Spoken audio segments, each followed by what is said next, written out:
নমস্কার। আজ আমরা শুনব শ্রী শ্রী সারদা মায়ের অমৃত কথা।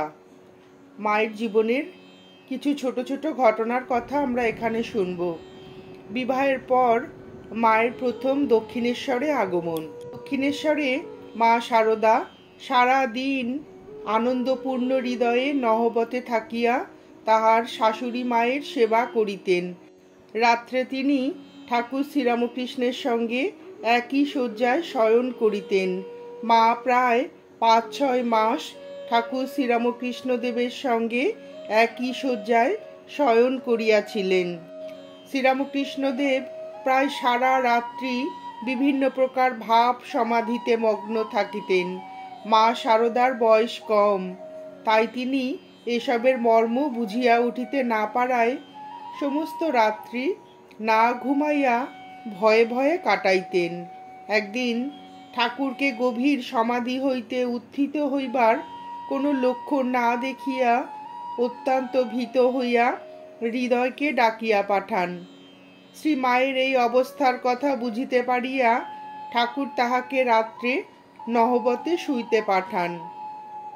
দক্ষিণেশ্বরে অবস্থানকালে মা সারদা রাত্রি ৩টের সময় শয্যা ত্যাগ করিয়া জপ ধ্যান সারিয়া গৃহকর্মে মন দিতেন, যথা সাংসারিক কাজকর্ম, রন্ধন, পান সাজা, শাশুড়ি মা এবং ঠাকুরের সেবা প্রভৃতি। দক্ষিণেশ্বরের নহবতের নিচের ঘর, এখানে থাকাটাও একটা কঠিন তপস্যা। এইভাবে লোকচক্ষুর অন্তরালে অতি নিভৃতে কঠোর সাধনা করিয়া ঠাকুর শ্রীরামকৃষ্ণের উচ্চ আধ্যাত্মিক জীবনের প্রকৃত উত্তরাধিকারী হইয়া উঠিয়াছিলেন মা সারদা। দীর্ঘদিন এক শয্যায় শয়ন করিলেও তাহারা উভয়েই এত উচ্চ আধ্যাত্মিক অবস্থায় প্রতিষ্ঠিত হইয়াছিলেন যে দেহভোগ সম্পর্কিত কোনো চিন্তা সেখানে কোনো দিন স্থান পায়নি। দীর্ঘকাল এক শয্যায় শয়ন করিয়া ঠাকুর বুঝিয়াছিলেন যে শ্রীমা পবিত্রতা স্বরূপিণী, শুদ্ধ চিত্তের অধিকারিণী। 1873 খ্রিস্টাব্দে জ্যৈষ্ঠ মাস, অমাবস্যা ফলহারিণী কালী পুজোর দিন ঠাকুর শ্রীরামকৃষ্ণদেব মা সারদাকে ষোড়শীরূপে যথার্থ দেবীজ্ঞানে নিজ কক্ষে গোপনে তন্ত্রোক্ত বিধি অনুসারে ষোড়শোপচারে পূজা করিলেন। তারপর প্রার্থনা মন্ত্র উচ্চারণ করিলেন। হে বালে, হে সর্বশক্তির অধীশ্বরী মাতা, ত্রিপুরা সুন্দরী, সিদ্ধি দ্বার উন্মুক্ত করো। ইহার শরীর ও মনকে পবিত্র করিয়া ইহাতে আবির্ভূত হইয়া সর্বকল্যাণ সাধন করো। তারপর মা সারদার চরণে আত্মনিবেদন করিয়া নিজ সাধনার ফল ও জপের মালা প্রভৃতি সর্বস্ব শ্রী শ্রী দেবী পাদপদ্মে চিরকালের জন্য সমর্পণ করিয়া শ্রীমা সারদার মধ্যে দেবীত্বের প্রতিষ্ঠা করিলেন। বাস্তবিক ঠাকুর শ্রীরামকৃষ্ণদেব যে কেবলমাত্র দেবী জ্ঞানে তাহাকে পূজা করিয়াছিলেন তাহা নহে, শ্রীমার সঙ্গে ব্যবহারের মধ্যেও তিনি কখনো তাহার দেবীত্ব বিস্মৃত হননি।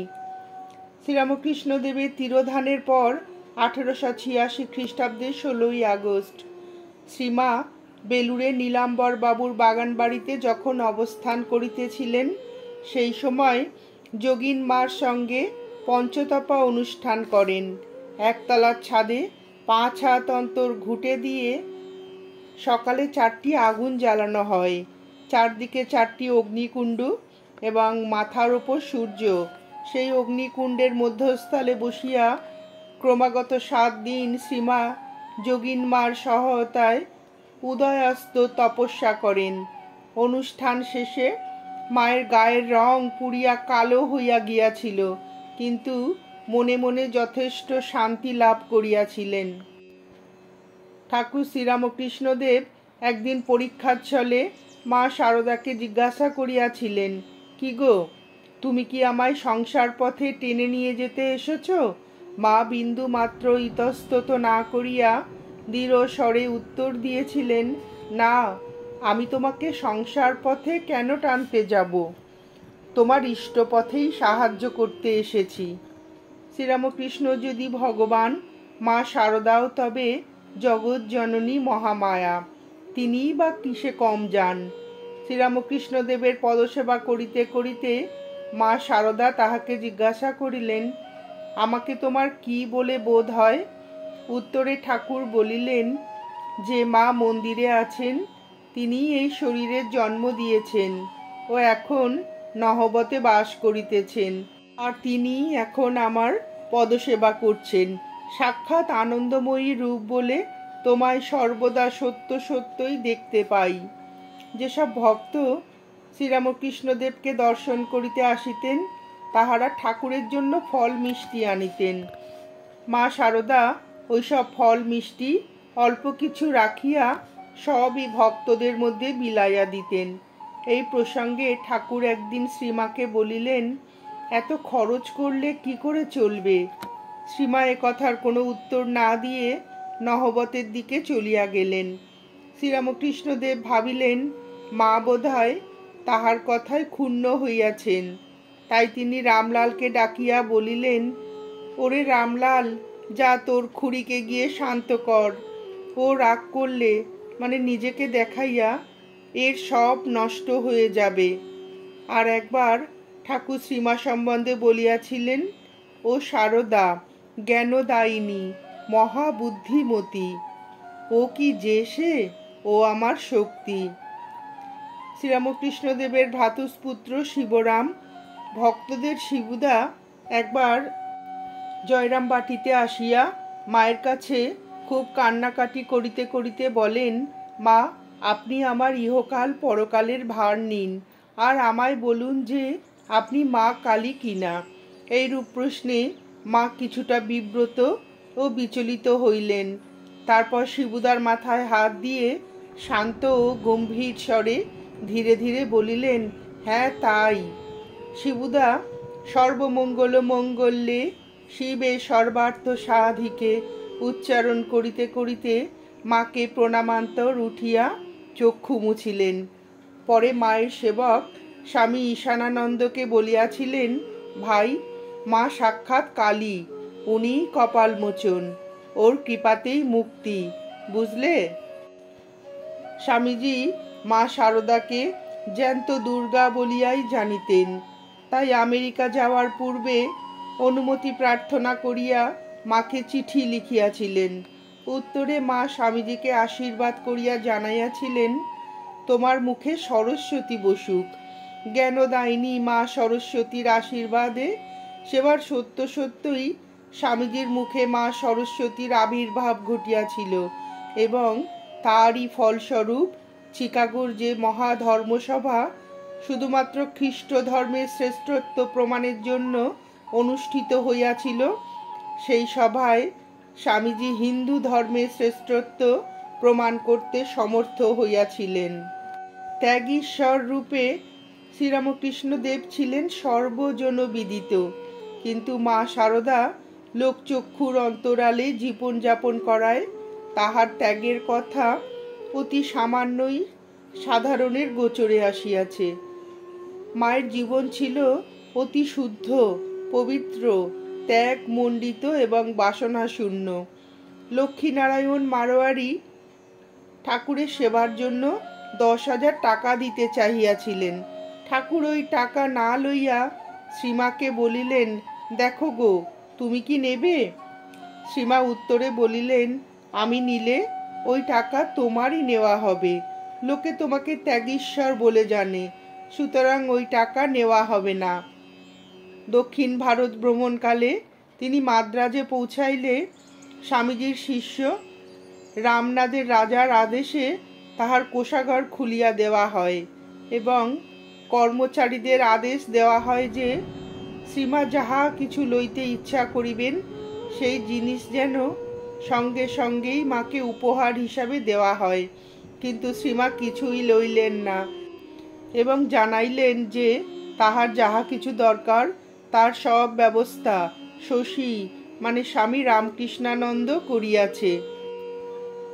শ্রীরামকৃষ্ণদেব কাহারও ছোঁয়া খাবার খাইতে পারিতেন না, তাই শ্রীমা প্রত্যহ ঠাকুরের খাবার নিজ হাতে তাহার ঘরে পৌঁছাইয়া দিতেন।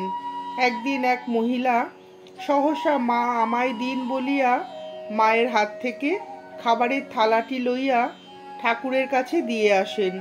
ওই মহিলার মন্দ স্বভাবের কথা ঠাকুর জানিতেন, তাই মায়ের কাছে অনুযোগ করিলেন যেন এমনটি আর না হয়। কিন্তু মা বলিলেন, তোমার খাবার আমিই আনব, কিন্তু মা বলে কেউ চাইলে আমি তো না দিয়ে পারবো না।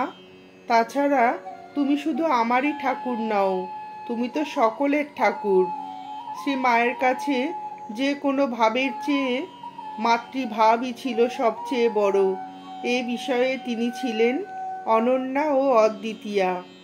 আর শ্রীরামকৃষ্ণ হয়তো শ্রী মায়ের কাছ থেকে মনে মনে এটাই আশা করেছিলেন।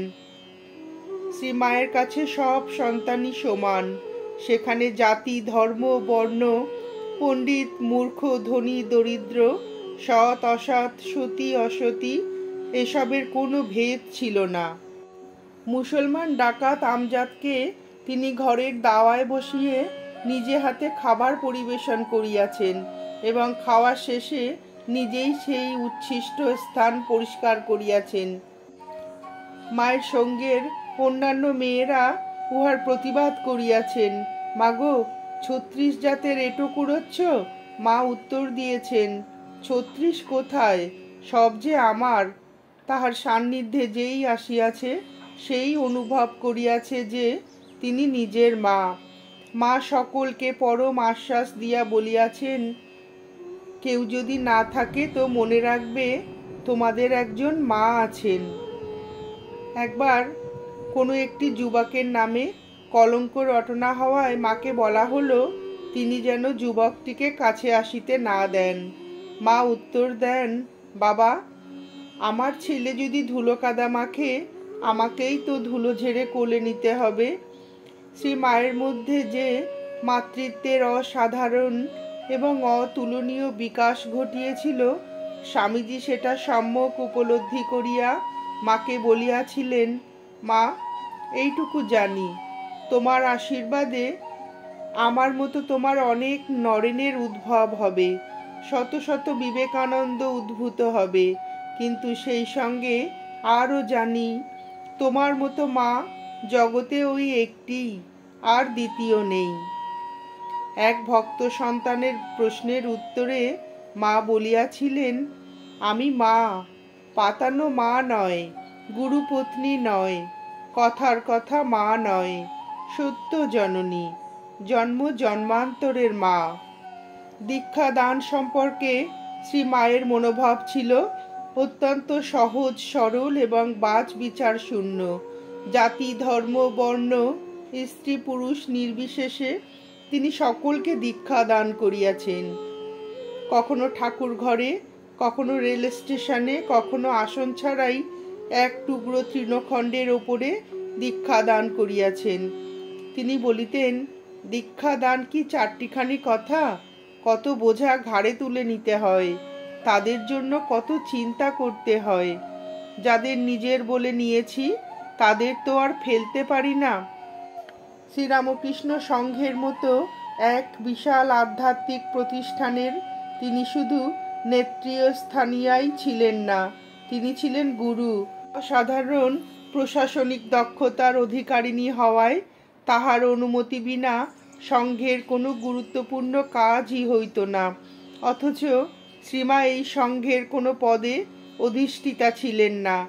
মঠের প্রথম দুর্গাপুজোয় স্বামীজি স্থির করিয়াছিলেন নিজ রুধির দ্বারা দুর্গাপুজো করিবেন, কিন্তু মায়ের আপত্তিতে তাহা সম্ভব হয়নি। এমনকি কলকাতায় প্লেগ মহামারী রূপে ছড়িয়ে পড়ায় স্বামীজি পীড়িতদের চিকিৎসা ও সেবার উদ্দেশ্যে অর্থ সংগ্রহের জন্য রামকৃষ্ণ মঠের জমি বিক্রয় করার সিদ্ধান্ত লইয়াছিলেন, কিন্তু মায়ের আদেশে তাহাকে সে সিদ্ধান্তও ত্যাগ করতে হইয়াছিল। কোনো প্রাতিষ্ঠানিক শিক্ষা মায়ের ছিল না, তাহার পড়াশুনোও ছিল শুধু অক্ষর পরিচয় পর্যন্ত। তবু তিনি ছিলেন অসাধারণ জ্ঞানের অধিকারিণী। ত্যাগ বৈরাগ্যে সন্ন্যাসিনী রূপে গৃহিণী, জননী, গুরু এবং শিষ্যারূপেও তিনি ছিলেন অতুলনীয়া। 1886 খ্রিস্টাব্দের 16ই আগস্ট ঠাকুর শ্রীরামকৃষ্ণদেব ইহধাম ত্যাগ করেন। দেহত্যাগের পূর্বে শ্রী মায়ের মধ্যে যে ত্রিশক্তি অন্তর্নিহিত ছিল, শ্রীরামকৃষ্ণদেব তাহার বোধন করিয়া গিয়াছিলেন। সেই ত্রিশক্তি হইল মাতৃশক্তি, জ্ঞান শক্তি ও গুরু শক্তি। এই সবের মধ্যে মাতৃশক্তিরই চরম বিকাশ শ্রী মায়ের মধ্যে ঘটিয়াছিল, আর সেই শক্তির প্রভাব ছিল এত সুদূর প্রসারী যে তিনি তাহার মাতৃত্বের মর্যাদা রক্ষার জন্য তাহার পরম গুরু শ্রীরামকৃষ্ণের ইচ্ছাকেও কখনো কখনো উপেক্ষা করিতে দ্বিধা করেননি। শ্রী মায়ের অঙ্গে, প্রতি কথা ও প্রতি আচরণে পূর্ণ মাতৃত্বের ছাপ এমন সুপ্রকটিত যে কেউ উহার প্রভাব মধ্যে আসিয়া পড়িত, তাহারই জীবনের একটা বড় অভাব পূর্ণ হইত, হৃদয় আনন্দে ভরপুর হইয়া যাইত। শ্রী মায়ের এই স্বতঃস্ফূর্ত স্নেহ পীযূষ ধারা শুধু ভক্তদের মধ্যেই আবদ্ধ ছিল না, উহা সমস্ত জাগতিক সম্বন্ধাদির বাদ অতিক্রম পূর্বক শতধা প্রবাহিত হইয়া সকলের হৃদয়ের তৃষ্ণা মিটাইত। তাহার মধ্যে ছিল অসংখ্য গুণ, লজ্জা, ক্ষমা, ধৈর্য, সংযম, পৃথিবীর মতো সহ্য গুণ। এ সবই যেন তাহার মধ্যে মূর্ত হইয়া ফুটিয়া উঠিয়াছিল। স্বয়ং ঠাকুর একদিন বলেন, ওর সহ্য গুণ কত, ওকে নমস্কার। বস্তুত কোনো বিষয়ে তাহার যে একটু খুঁত ছিল, কিসে তিনি অপূর্ণ ছিলেন, তাহা পাতি পাতি করিয়া খুঁজিয়াও নির্দেশ করা সুকঠিন। জ্ঞানে, কর্মে, স্নেহ, করুণায়, আত্মোৎসর্গে তাহার সমকক্ষ আর কোথায় পাওয়া যায়? সকল দিক দিয়াই তিনি একটি নিখুঁত পরিপূর্ণ আদর্শ। মায়ের ভিতর আদৌ কোনো অহংকার ছিল না, জীব মাত্রেই অহংকারে ভরা। এই যে হাজার হাজার লোক মায়ের কাছে তুমি লক্ষ্মী, তুমি জগদম্বা বলে লুটিয়ে পড়ছে, মানুষ হলে মা অহংকারে ফেঁপে ফুলে উঠতেন। অত মান হজম করা কি মানুষের শক্তি? শ্রী মায়ের ঐশী শক্তি সম্বন্ধে নিবেদিতার মনে কোনো রূপ সংশয় ছিল না। তিনি মাকে দেবী জ্ঞানে যে রূপ শ্রদ্ধা ও ভক্তি করিতেন, মাও তাহাকে সেই রূপ স্নেহ ও ভালোবাসার চক্ষে দেখিতেন। নিবেদিতা ও অন্যান্য বিদেশি মহিলাদের সঙ্গে বসিয়া মা একসাথে আহার করিয়াছিলেন এবং নিবেদিতার স্কুলে একাধিকবার পদার্পণ করিয়া তাহাকে আশীর্বাদ করিয়াছিলেন। এইভাবে শ্রীমা প্রাচীন সংস্কারযুক্ত সমাজের সঙ্গে আধুনিক যুগের উদার সমাজ ব্যবস্থার সমন্বয় সাধন করিয়াছিলেন। নিবেদিতার দৃষ্টিতে শ্রীমা ছিলেন প্রাচীন আদর্শের শেষ প্রতিনিধি এবং নবীন আদর্শের অগ্রদূত। শ্রীমায়ের অস্তিত্বের গভীর সত্যকে অনুভব করিয়া নিবেদিতা শ্রীমাকে এক চিঠিতে লিখিয়াছিলেন, মাগো, ভালোবাসায় ভরা তুমি, তোমার ভালোবাসায় আমাদের মতো উচ্ছ্বাস বা উগ্রতা নাই। তা পৃথিবীর ভালোবাসা নয়, স্নিগ্ধ শান্তি, তা সকলের কল্যাণ আনে, অমঙ্গল করে না কারো। প্রেমময়ী মাগো, তুমি সত্যই ঈশ্বরের অপূর্বতম সৃষ্টি, শ্রীরামকৃষ্ণের বিশ্বপ্রেম ধারণের নিজস্ব পাত্র। যে স্মৃতিটুকু তিনি তার সন্তানদের জন্য রেখে গেছেন, যারা নিঃসঙ্গ, যারা নিঃসহায়। শ্রী মায়ের মানসিক গঠনের মতো শারীরিক গঠনও ছিল অপূর্ব, দেবীত্বের মহিমাযুক্ত। মায়ের করতল ছিল রক্তাভ, অনেকেই তা দেখার সুযোগ পেয়েছেন। পদতলও ছিল লাল, ঠিক স্থলপদ্মের আভা। মাথায় ছিল সুদীর্ঘ ঘন কালো একরাশ চুল, সূক্ষ্ম রেশম সুতোর মতো উজ্জ্বল ও মসৃণ। সামনের দিকটা অল্প কোঁকড়ানো, সুগঠিত মুখে দীর্ঘ নাসা, অপূর্ব সুন্দর, দৃষ্টি প্রশান্ত ও স্থির কৃপা মাখানো। যা সকলের অন্তরে সর্বদা করুণা বর্ষণ করত। প্রশস্ত উজ্জ্বল কপাল, প্রসন্ন মুখ দেখলেই চিত্ত শান্ত হয়। শ্যামগৌর রং প্রথমে ছিল উজ্জ্বল, শেষ বয়সে ম্লান হয়ে গিয়েছিল। চেহারা ছিল লম্বা, হাত পাও অপেক্ষাকৃত লম্বা, একটু বাঁদিকে কাত হয়ে চলতেন ধীরে ধীরে। 1919 খ্রিস্টাব্দের 13ই ডিসেম্বর তাহার শেষ জন্মদিনে শ্রীমার শরীর সুস্থ না থাকা সত্ত্বেও অগণিত সন্তানের প্রণাম ও পুষ্পাঞ্জলি গ্রহণ করেন। তাহার শরীরের অবস্থা ক্রমশ উদ্বেগজনক হইয়া পড়ায় স্বামী শারদানন্দ তাহাকে কলিকাতায় আনার ব্যবস্থা করেন। এখানে মার চিকিৎসার যথোচিত ব্যবস্থা করা হয়, কিন্তু তিনি ধীরে ধীরে উত্থান শক্তি রহিত হয়ে পড়েন। মহাপ্রয়াণের 7 দিন পূর্বে তিনি শরৎ মহারাজকে বলেন, শরৎ, এরা রইল। অবশেষে 21শে জুলাই 1920, 1327 সাল 4ঠা শ্রাবণ রাত্রি 1:30টার সময় তিনি মহাসমাধিতে লীন হইলেন। মহাপ্রয়াণকালে এক অপূর্ব শান্তি ও দিব্য জ্যোতিতে শ্রীমায়ের মুখ উদ্ভাসিত হয়ে ওঠে। তাহার পবিত্র দেহ গন্ধ, পুষ্প এবং মাল্যে সুসজ্জিত করিয়া বেলুড় মঠে নিয়ে আসা হয় শেষকৃত্য সম্পন্ন করার জন্য। তাহার চিতায় যখন আগুন দেওয়া হয় তখন গঙ্গার অপর পারে মুষলধারে বৃষ্টি হইতেছে।